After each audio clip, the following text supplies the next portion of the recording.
going on, guys? So here's a little knife that I picked up recently that I'm testing out. Seems like it would be alright. It's the Smith & Wesson medium-sized SWAT. There are actually 3 of them, a small, medium, and large. Works out pretty well. This is a spring assist knife, or what they call the MAG.I.C, which stands for Multi-Purpose Assisted Generational Initiative Cutlery, which is just a really silly fancy way, again, of just saying it's assisted open. It's got a pretty decent, I've opened this thing up, it's got a pretty decent spring size in it. It's real nice and strong, opens super fast.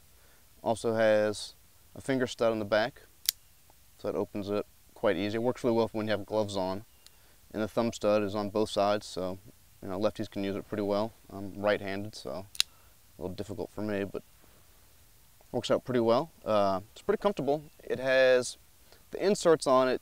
I think on some websites say it's a rubber insert, but it's actually like, feels like 100 or 120 grit sandpaper when you first get it.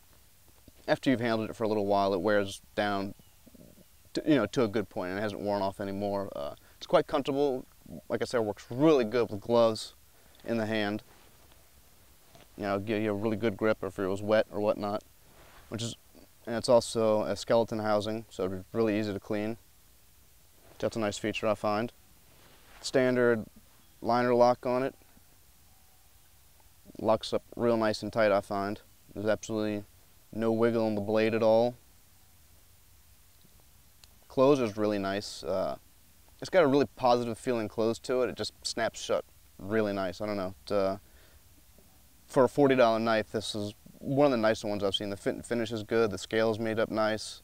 The scales are, what is it? T60-61 aircraft aluminum, and the blade is 40-34 stainless steel. That seems, it's okay. It seems to sharpen up real nice and easy and stay sharp. Seems like the hair popping sharpness wears off a little quick, but then after that it's still very, very sharp for a long time. So we'll see how that holds up more. This is obviously not really a bushcraft blade.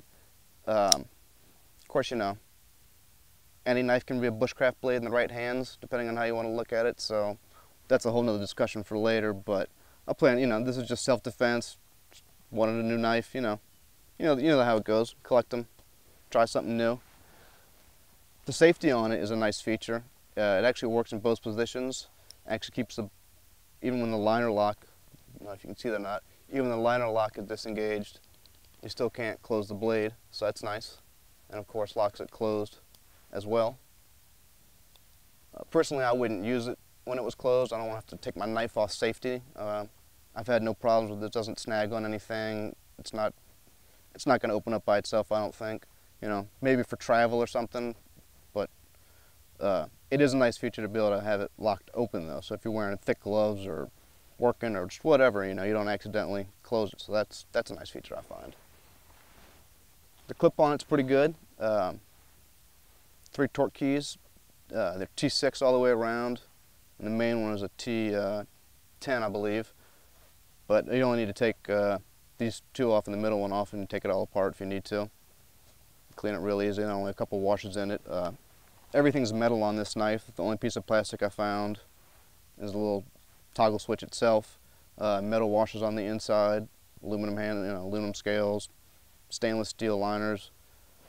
Unfortunately, you can't move the clip. I wish it was tip up or tip down choice. I would prefer this to have been tip up, but other than that, not too many complaints.